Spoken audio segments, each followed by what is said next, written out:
All right, well, our lye milk mixture and our oils are within 20 degrees of each other. So I am going to go ahead and stick blend these two together. So one of the things I highly recommend is to get a good heavy duty stick blender. I have been using this Cuisinart for about 5 years, never had a problem with it. So I can leave a link in the description box as well to this product. So what you want to do, and this is kind of hard to demonstrate, when you put your stick blender down into the bowl, it's going to trap air. So turn it to the side and listen. Yeah, well, you probably couldn't hear it, a little bubble. So I'm going to put it down in my sink just for splashing reasons. Take your lye mixture, and then if you pour it down the shaft of the stick blender instead of just pouring it directly in, it minimizes splashing, and splashing lye always makes me nervous. And you do want to use a spatula to make sure that you're getting all of that lye into your oils so saponification or soap can occur.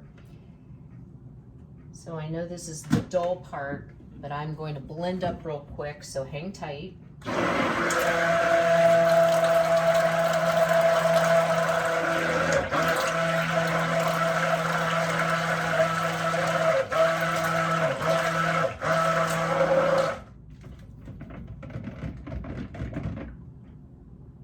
And you want to check periodically. What you're looking for is what they call trace. So it's a thickening of the soap. Let me show you here what it looks like. So I like to soap thin. Some people like to soap thicker, but it does coat the spatula very nicely. So I'm going to make 3 colors. So for a beginner, you would maybe not want to do this part. You might just want to have a natural colored soap.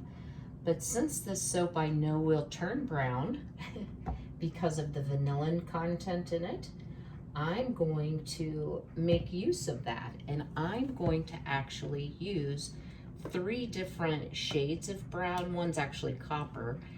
And just have a beautiful brown marbled soap, which was actually by the request of the person who ordered this soap. So, and it will be beautiful. Even though brown soap doesn't sound appealing, trust me, it will be very pretty.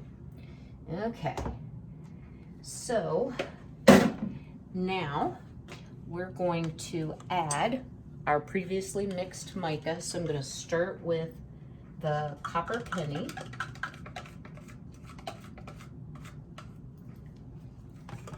And then move to the little bit darker brown. And this actually is a really pretty metallic brown, but a deeper color than the copper. And then the third brown, which is the darkest of all, a little less metallic, but still a very beautiful brown color. And these will show up individually in the soap when we get to the point of cutting, which I can't show you on today's video. So I've put my fragrance oil into the mold so I don't forget to add it. And again, you could have added this to the entire batch. Usually when I do colors, I split it up just so I'm not over stirring. So I'm going to mix these 3.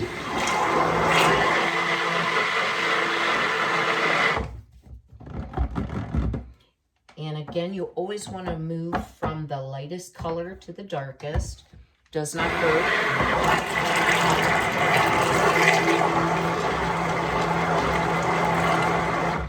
To mix the colors a bit, it really won't make any difference in the final product. If you saw my camo soap video, I used the same stick blender for all the colors.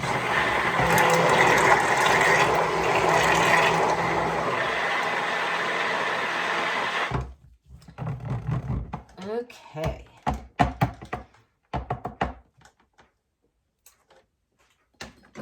I'm just going to put a little water on that. Cleanup's probably for me the hardest part. Whoops. So this is the copper. So what I'm going to do is I'm going to go ahead and just add it all in at once.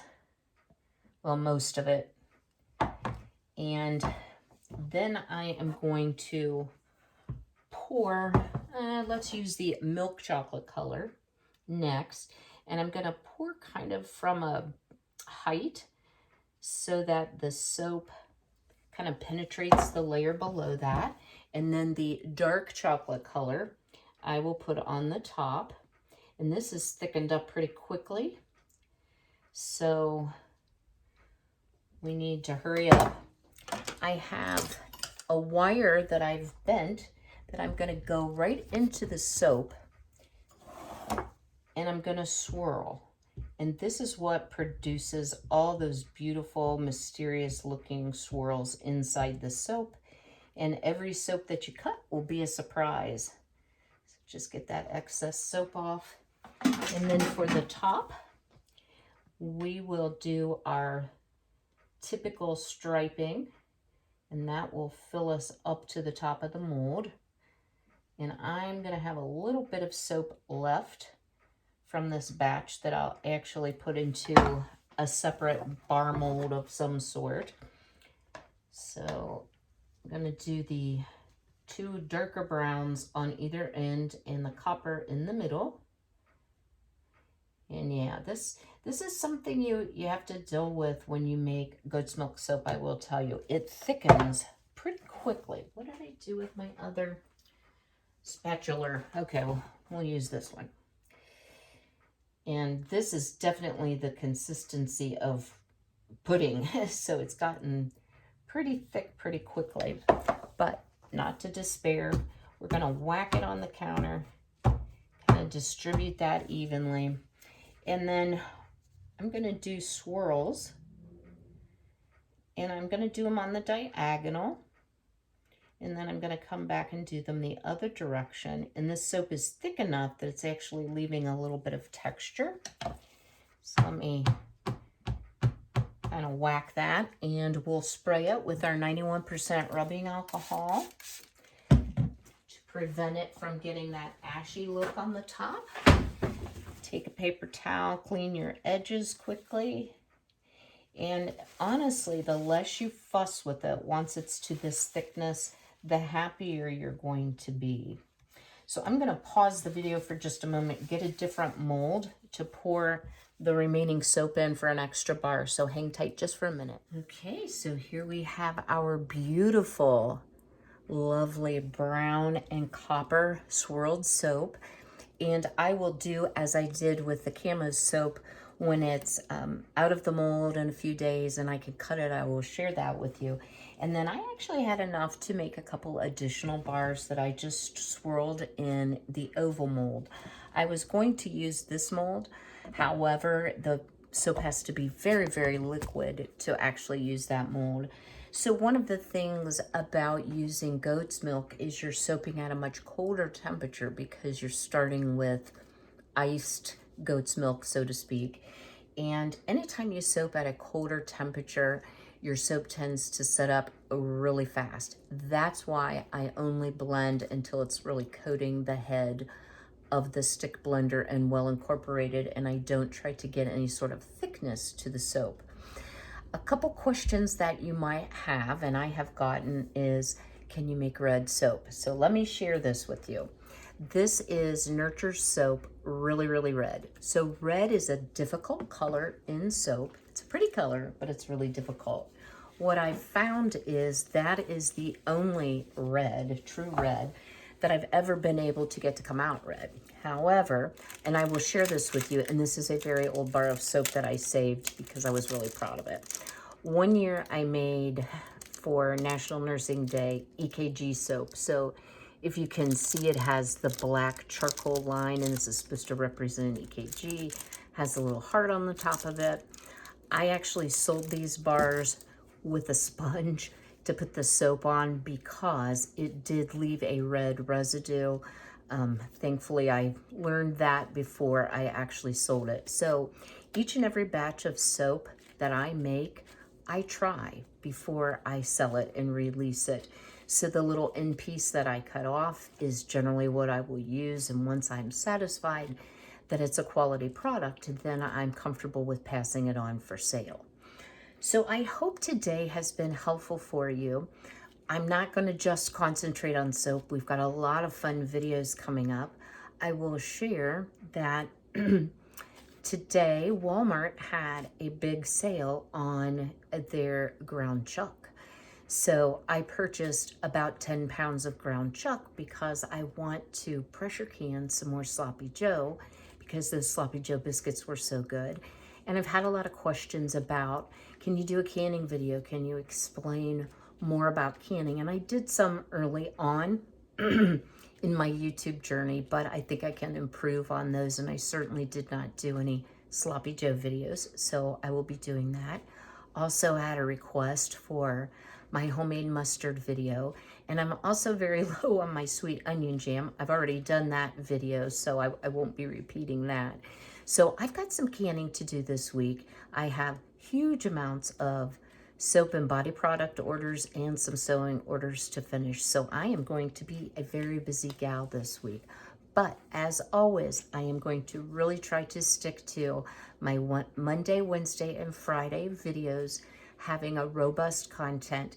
And then Saturday may be a little shorter video with a little more just sharing and talking rather than actually doing something. I'm going to try my best to stick to the 4 videos.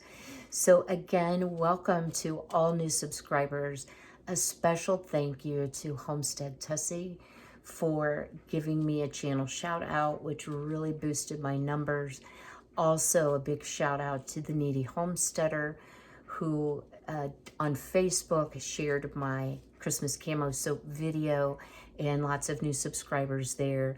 So thank you as well, Heather. I'm so blessed and I've met so many wonderful people and wonderful subscribers just like you all. So one final question before we close. I have a page on Facebook for the Wellness Homesteader, but I don't have a group where we could actually post and share. So I know a lot of people are moving to MeWe. I can only manage so many different social media things. I do a little bit on Instagram, a lot on Facebook. So drop me a comment below. Let me know, would you be interested in having a Wellness Homesteader group where you could post things that you make, questions that you have, interact with each other and get to know each other as a very lovely group of people.